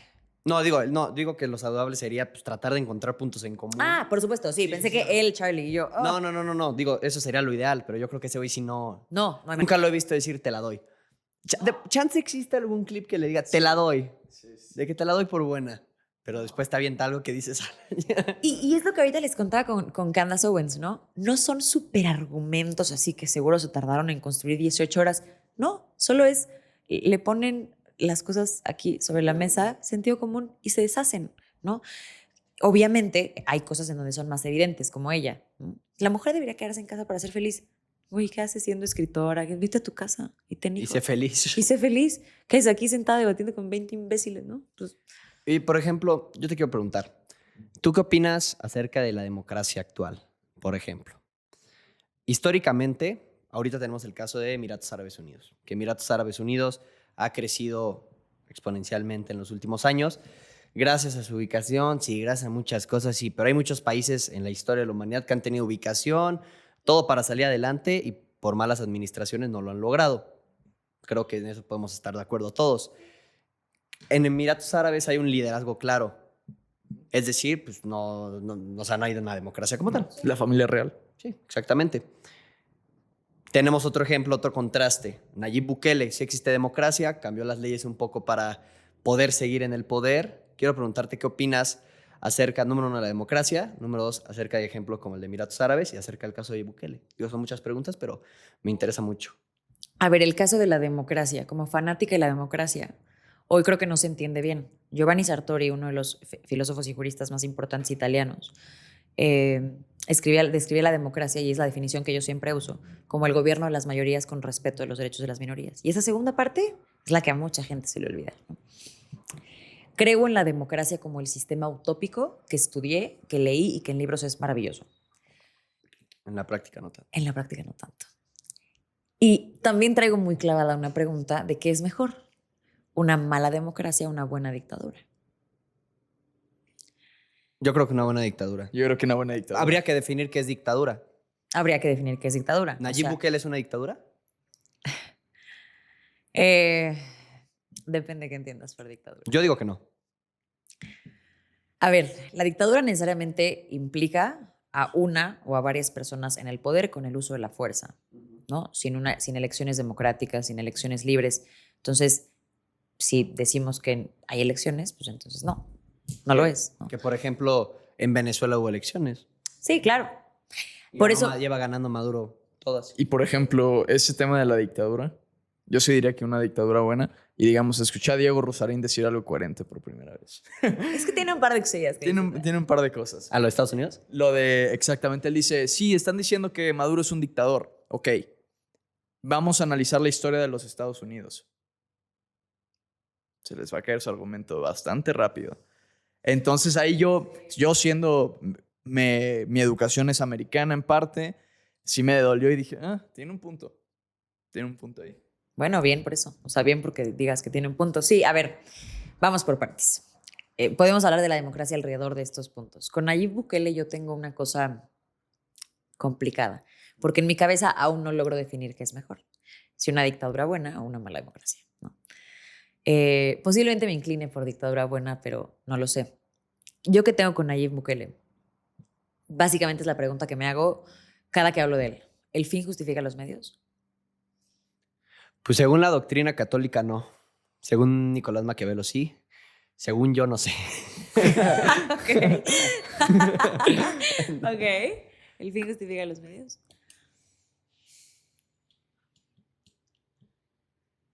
No sé. Qué complicada, ¿no? Digo, ya que es que sería muy bonito decir que sí, pero ya hay unas situaciones, o sea, Pero es que decir que es una regla no se puede. No, si, no, no si me atrevo a decimos decirlo. que sí, Sí hay. tenemos que decir que sí en todo, ¿no? Exactamente. ¿O habrá matices? Porque yo doy clases de teoría constitucional y esto es un tema que tocamos muy seguido, ¿no? Y yo siempre lo hago a través de preguntas, ¿no? El método... Sócrates. Exactamente. A mí me gusta mucho. Cuando yo me pregunto el fin justifica los medios, pongo las cosas sobre la mesa. Salvador tenía una cuestión y un problema de seguridad fuerte, totalmente. Tenía cuestiones que hacían identificables a estas personas por los tatuajes, por la pertenencia, que es diferente. No solo son tatuajes, vamos, o sea, una pertenencia mucho mayor que igual y no entendemos aquí, pero que no, sí la hay. Ahora, llama a un estado de emergencia, que un estado de emergencia se abre o se solicita o se inaugura, por así decirlo, para violar derechos humanos, para que por un estado de emergencia sea permitido transgredir ciertos derechos. ¿Cuál es la cuestión? ¿Se puede? Sí se puede. Y habría que definir si con la situación de seguridad en El Salvador era justificable. Yo creo que chance sí, ¿no? El estado de emergencia tiene varios requisitos. Uno de ellos es que tenga fecha límite. Aquí no lo tiene. El Salvador dijo aquí no hay derechos humanos y así siguen. Entonces, primer punto que para mí es como, uy. El otro punto que me regresa es resultados ha tenido. Hubo un mes que reportó 0 en tasa de homicidios. Resultados ha tenido. A costa de un debido proceso, a costa de todas las garantías judiciales, que nos gusten o no, porque eso lo peleamos aquí, ¿no? No que muy debido proceso, no que garantías judiciales, no que democracia constitucional, no que organismos constitucionales autónomos. ¿Y allá qué? Yo sigo esta teoría, hay muchas teorías, justo un poco por lo que creo, que los derechos humanos son humanos porque son inherentes a la persona, porque tenemos todos dignidad. No porque un código te los reconoce, no porque la Constitución diga que tenemos derechos humanos. Nosotros tenemos derechos humanos por ser humanos, por una dignidad, por una ley suprema, por una ley natural, a lo que le decimos en derecho que es la religión, ¿no? Yo eso es en lo que creo. Los derechos humanos los tenemos porque somos humanos. Y gran parte del reconocimiento que tienen a través de lo jurídico es para que no vengan y te lo violen a diestra y siniestra, ¿no? Entonces, a mí el tema garantista del Salvador me llama la atención. No me encanta y estoy terminando de definir si el fin justifica los medios. El hecho de que hayan obtenido una tasa 0 de homicidios justifica que no haya derechos humanos, justifica que no se respeten, justifica que no haya un debido proceso. Yo todavía no tengo la respuesta. Que, insisto, nos regresa a la pregunta, ¿qué es mejor? ¿Una buena dictadura o una mala democracia? Entonces, sí vamos a permitir que se violen derechos humanos si nos dan resultados. Porque también creo que tiene una cosa geográfica. En México el error penitenciario es de 42%. 42% de personas están en la cárcel, no tienen ni sentencia o son inocentes, ¿va? Si tú replicaras eso aquí, le estarías restringiendo sus derechos humanos a 42% de las personas en situación de cárcel o en la cárcel que son inocentes. Pero ¿qué derechos humanos si ya están en el bote? Los derechos humanos los tienen restringidos, pero los tienen. ¿Sabías que en la cárcel pueden votar? Porque tienen derecho político electoral. Sí. Tienen libertad, por ejemplo, libertad de tránsito, la tienen. Se pueden mover, limitado y restringido, porque violaste y porque cometiste un acto que le violó bienes a la sociedad que son mayores. Entonces, sí tienes derechos humanos, nadie te los quita, pero su ejercicio está restringido.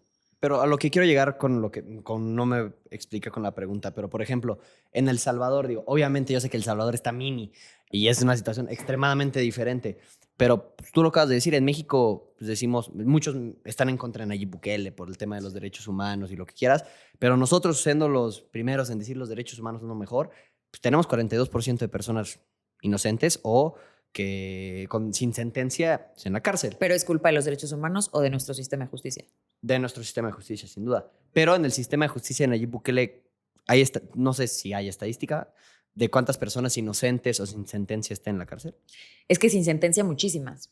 Sí, sin sentencia muchísimas. Sin sentencia muchísimas. Y justamente Nayib Bukele, una de las cosas que había escuchado que creo que comparto con él o que estoy a favor de, es que él hablaba justamente acerca de lo que tú dices, de los derechos humanos. Y él decía, a mí me dicen que yo violo los derechos humanos de los salvadoreños.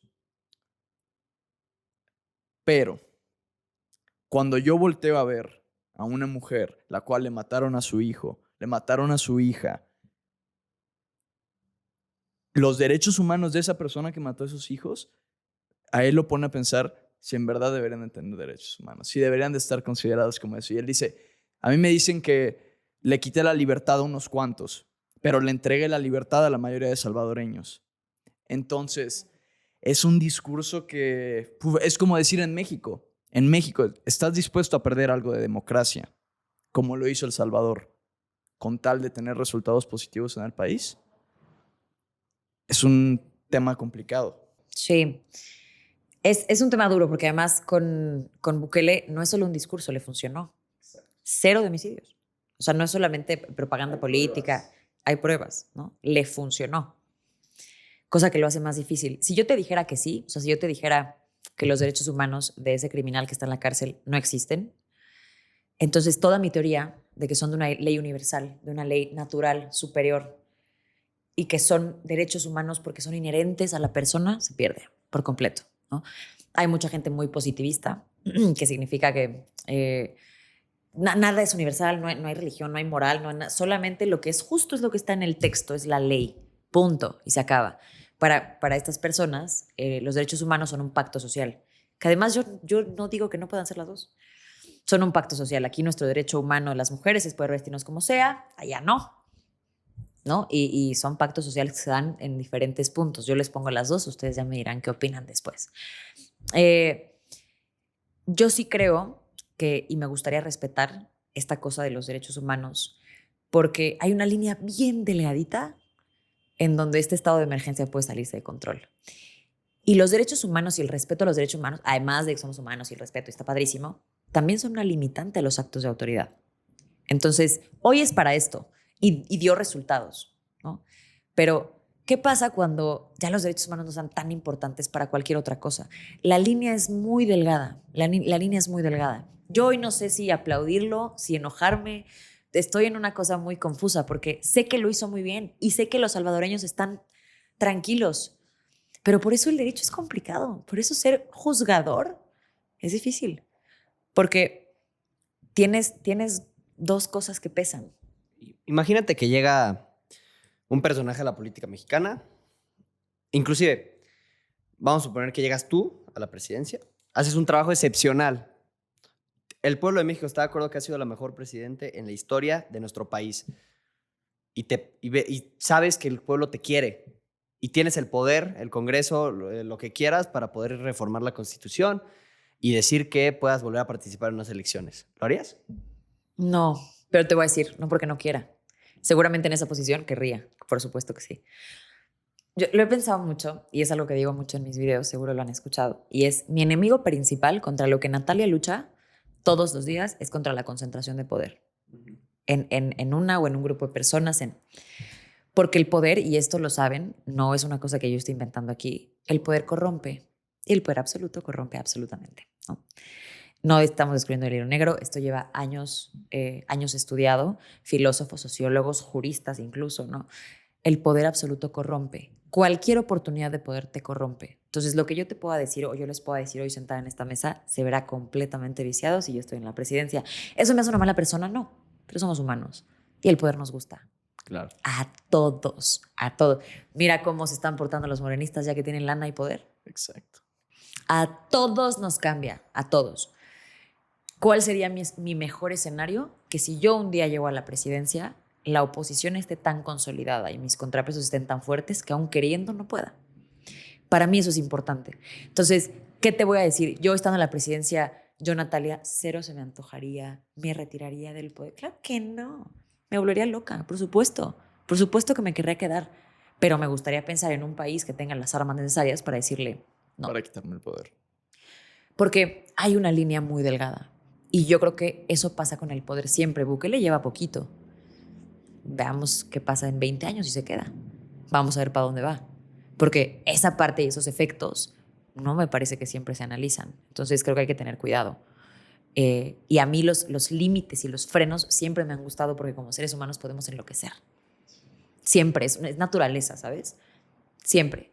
Entonces, a mí me parece importante que hayan esos frenos. Y te lo digo, y no me da, o sea, no me quita decirlo. Yo con ese poder, no, yo me vuelvo loca. Necesitas un freno. No, yo sí soy una dictadora, pero total, a mí la democracia se muere mañana. Yo llego a la presidencia y nadie vota la chingada. Se los juro, yo pongo al Congreso, me va. No, ¿Sí? sí, y muchos escritores han hablado de ello. Por ejemplo, Robert Greene, el escritor de las 48 leyes del poder, de la seducción. Una de las leyes las cuales él habla mucho de que pueden acabar con un país, incluso con una persona, es que te pongas una meta final. Que no nada más vayas dándole y dándole. Es lo que le pasó a Alejandro Magno. Alejandro Magno nunca puso una meta y murió. Entonces, sí, ese tema de ponerte los frenos, incluso en un tema presidencial, sí. Porque no sé, o sea, tú, por ejemplo, ahora te la volteo, llega un personaje buenísimo para el país, no eres tú, pero es buenísimo, y dice, voy a hacer una consulta popular para... Y vamos a suponer que en México no existe la corrupción ya en ese momento para que las consultas o lo que sea amañado, para poderme reelegir o poder volver a participar, a competir. Tú estarías... Ese es tu candidato, ese que dices, se arregló la problemática más importante que para ti es en México, la arregló. ¿Votarías por él otra vez? Es probable que sí. Entonces, El Salvador... ¿Saben dónde pasó esto? Recientemente estuve en África, tuve la oportunidad de ir por primera vez y estaba en Ruanda. Y Ruanda me dio un choque cultural muy, muy grande, porque cuando llegué, yo tenía un pensamiento de África, pues creo que lo común. Sesgado. Sesgado, exactamente. Que África está horrible, que África, la política, todo es una dictadura. Esa era la idea con la que yo iba.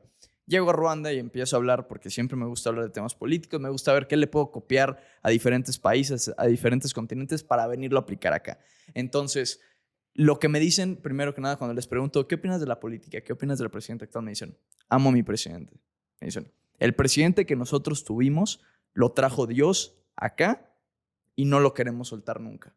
Ese presidente, ellos tuvieron un genocidio muy famoso ahí en Ruanda, donde murieron millones de personas debido al choque de clases entre Tutsis y Hutus. Más o menos ese mismo conflicto que ahorita pudiéramos poner como ejemplo de fifís y chairos. Entonces, esta persona peleó a mano armada, acabó con el gobierno en el cual tenía el control en ese entonces. Y estas personas, la presidencia es de 4 años en Ruanda. Entonces, este presidente termina sus 4 años, la gente se volvió loca porque dijeron, no hay otro presidente que queramos. Todavía faltan muchísimas cosas que hacer en Ruanda como para que tú te vayas de tu trabajo. Se lo dijeron. Hubo revueltas, hubo una locura. Entonces ellos dijeron, es que si ahorita tú te vas, Ruanda vuelve a ser lo que era antes y no queremos que eso vuelva a pasar. Ya sabemos lo que sufrimos un genocidio, murieron nuestras familias, acabaron completamente con nosotros. No queremos que se vuelva a repetir. El presidente está 3 años más en Ruanda. No porque él quiso, porque la gente lo quiso. Y se me quedó grabado y dije, wow. Yo que vengo de México, donde todos los políticos son malos. Entonces eso justificaría Digo, no sé, que Morena se queda más tiempo, por ejemplo. Si se La acaba. mayoría lo quiere. Entonces está bien. O sea, no, para mí no, pero para esa mayoría sí. Es que, a ver, yo los entiendo y por eso, además me gustó mucho cómo me lo dijeron al principio, que no llego y suelto opiniones a lo güey. Yo sé que en algún momento van a decir, ¿para qué la trajimos? Si solamente nos van a ir a preguntar cosas y no tiene opiniones muy consolidadas, pero como que en esas me encuentro. O sea, yo siempre he dicho, nada en esta vida es o blanco o negro, solo en la teoría. Solo en la teoría es blanco o negro. Hay muchos matices en esta vida, muchos matices en esta vida. Entonces, igual y mi teoría de derechos humanos, súper garantista, que además viene también de un tema en el que creo, ¿no? Yo creo mucho en Dios, entonces soy católica, eh, tal vez tiene matices, tal vez con un Bukele entonces pues, está bien, tal vez está bien que se violen derechos humanos si hay resultados, pero vuelvo a la pregunta, ¿el fin justifica los medios? Estamos llegando a un buen lugar. Sí, quitamos todos los derechos humanos, pero estamos llegando a un buen lugar. ¿Está padre? A mí eso es lo que más me come en las noches. ¿Me explico? Yo me peleo mucho con mi hermano también es abogado. Entonces, él ama a Bukele, fan número uno. Entonces, bueno, nuestras conversaciones se súper exaltan, porque justo él piensa, los derechos humanos del violador, ¿qué? ¿No? Y yo, bueno, que en realidad solamente son crímenes contra la seguridad nacional en esa prisión. No son todos los crímenes, solo es seguridad nacional. Y además yo tengo una teoría que, más que teoría, está un poco comprobado. Esa prisión fue un jalón de orejas de Estados Unidos a El Salvador. Estados Unidos se da cuenta que varias personas del gabinete de Bukele, y lo pueden buscar y lo pueden confirmar, y yo no estoy diciendo locuras, que gran parte de las personas del gabinete de El Salvador estaban coludidos con los maras y tenían muchos temas de corrupción, tenían muchos temas de narcotráfico y tenían muchos temas. Bukele había llegado y para sostener una idea de una derecha consolidada, etcétera, etcétera, etcétera, tiene una conversación con Estados Unidos y Estados Unidos le dice, a mí no me importa, pero tú haces algo para que esto se vaya. A mí no me importa que sea. Y parte del financiamiento que tiene Bukele para construir las cárceles es de Estados Unidos. Entonces, también pensemos en convicción. Bukele un día llegó a la presidencia y dijo, estoy harto de los maras. ¿Quiero hacer las cosas bien? No, la verdad es que no. La verdad es que fue un jalón de orejas por completo de Estados Unidos. Y se los prometo, búsquenlo. Lo pueden buscar. Fue un llamado de atención de Estados Unidos. Estados Unidos lo condicionó a que hiciera estas prisiones. Hizo estas prisiones bajo los términos de Estados Unidos. Y estas prisiones se hicieron para seguridad nacional precisamente por las personas que estaban coludidas dentro del gabinete. Por eso no se hicieron para violadores, para rateros, por eso los crímenes eran específicamente seguridad nacional. Porque tenía mucho que perder para Estados Unidos el estar financiando este tipo de cosas si no había una limitante o una contención de estos rumores. Entonces, todo eso para mí va construyendo algo para tener mis opiniones. Hoy, porque además me lo preguntaste hace como 15 minutos, perdón, hoy no tengo una respuesta. Porque me gusta que la gente, o lo que percibo del Salvador y de los salvadoreños que están contentos, sí. Todavía no termino de lidiar con mis pensamientos de a costa de qué. ¿No? Como a mí también luego me pasa eso, ¿no? De que al principio, no sé, cuando me empecé a informar de la política, ¿no? Y según yo era muy inteligente, que cada día me doy cuenta que me falta más. Ya tenía mis ideas, las convicciones más claras del mundo. Te empiezas a meter más, ya no sé, yo sé que no sé nada. Yo solamente sé que no vas sé nada. avanzando. Claro. Eso solo significa que vas avanzando. Yo en el derecho cada que estudio, les digo, doy clases de constitucional. Y cada que lo estudio, me doy cuenta que estoy perdida. O sea, que hay tantas cosas que no sé. Y eso solo significa que van bien y que lo están haciendo muy bien. Que vamos avanzando. Y Nat, una pregunta que le hacemos a todos los invitados del podcast.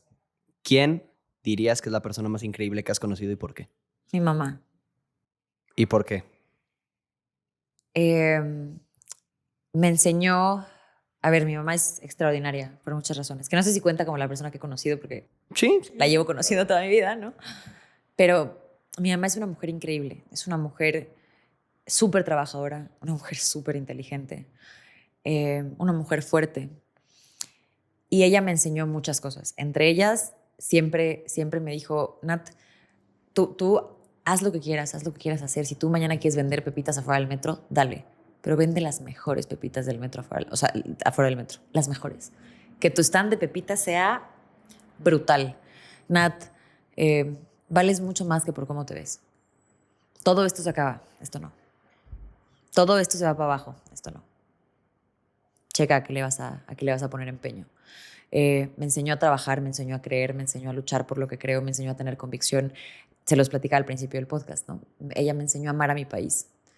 Y siempre con ella, me acuerdo que desde chiquita teníamos la conversación de qué tristeza que los cerebros más grandes de este país se vayan a Estados Unidos, se vayan a otros países. Natural, porque aquí no tienen las oportunidades que tienen de crecer, ni económicamente, ni la educación. A ver, si lo comparas con varios sistemas de educación, no es la mejor, ¿no? Entonces, ella siempre me dijo y siempre trató de inculcarnos un amor por la lucha a que este país sea un país mejor. Como puedas. No tienes que ser servidor público, no tienes que estar en la política. Desde cómo te comportas en tu casa, con tus vecinos, con tus cosas, con la gente, se nota, ¿no? Entonces, a mí me parece la mujer más increíble porque se los juro que no conozco mujer más fuerte, mujer más inteligente, mujer a la que yo más admire, mujer más capaz, mujer más cariñosa. Es una extraordinaria mamá. Y en algún momento me gustaría llegar a ser eso, ¿no? Una extraordinaria mamá, pero también una mujer muy fuerte, pero también una gran abogada. Y demostrarle al mundo, como mi mamá me demostró a mí, que se puede. Y que se puede hacer perfectamente bien y que una no está peleada con la otra. Suena como una gran mujer tu mamá. Es una gran mujer, la verdad. Me recordó un poquito Matthew McConaughey, ¿sabes quién es? Sí, sí, claro. Bueno, él tiene un podcast con Chris Williamson, el cual a veces agarramos inspiración de. Y él habla como él iba a ser un abogado, de hecho. Él iba a estudiar para ser un abogado en la Universidad de Texas en Austin. Y él le llega a su papá, porque su convicción era ser un artista. Entonces sí le dice, voy a ser un artista. Dice que si él no le hubiera llegado con tanto valor, su papá probablemente le hubiera dicho, por favor, regresa al derecho, soy un abogado, vuelve a estudiar. Pero él dijo que él le dio un consejo. En inglés le dijo, don't half-ass it. If you're going to do something, do it right. Dijo, si vas a hacer algo, hazlo completamente bien, como te dijo tu mamá. No lo hagas a medias. No seas el mediocre que se quedó en medio porque pensaba que igual y él no es el elegido. Si tú crees que esta es tu convicción, agárralo completamente y dale con todo. Entonces me gustó mucho. Y otra cosa, si fueras a viajar en el tiempo y te encuentras a Nat de hace unos años, un momento en el cual tú necesitaras un consejo, ¿qué consejo le darías? No sabes todo. Bájale 3 rayitas a todo lo que crees. O sea, ni eres la adolescente incomprendida que nadie entiende porque tú sabes cómo funciona el mundo. Ponte a estudiar y cállate. ¿Sabes? Como, creo que esta parte de humildad un poco, de reconocer que estamos muy lejos de donde queremos estar, que sabemos muy poco de lo que podemos saber, es bien importante. Y les digo que esta deconstrucción para mí no tiene mucho. O sea, tiene un par de añitos que empecé a cuestionarme absolutamente todo. Yo hace poquito hablé con Gloria Álvarez, ¿la ubican?